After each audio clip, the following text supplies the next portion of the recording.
sinabi ko na kung gusto nyo ng sulit at okay naman yung quality ng mga panregalo, ito na yon. Maganda to ha. Kasi, pero pa dyan, sa design niya na yan, meron din siyang dalawang bulsa. So, hindi lang siya basta bulsa dahil de-zipper ang kanyang bulsa. Di ba, bongga?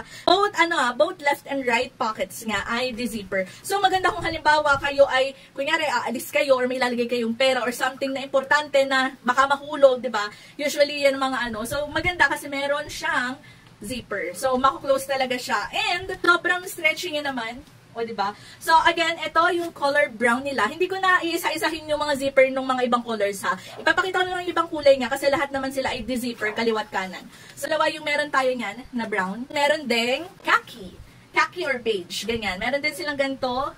Diba? Sobrang ganda. Navy blue. Yan. Of course, black, hindi mawawala. Ayan. Maroon. Yan. Meron din silang dark gray. Ayan, diba? So, sobrang ganda nitong mga shorts na to dahil para pa sa okay yung kanyang pinakatela, hindi mainit, hindi din mabigat yung tela niya.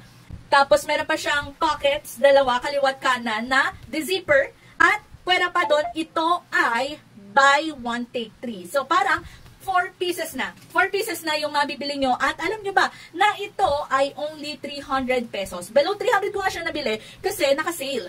So, parang nasa 200 plus ko lang siya nabili. Tapos, 4 na yung nakuha ko. So, ito ay 6 pieces. Kasi meron dito, napakita ko na naman yung black and brown. So, ito yung dalawa. So, ang dami pang mga pwede nyo ipang regalo. Pero,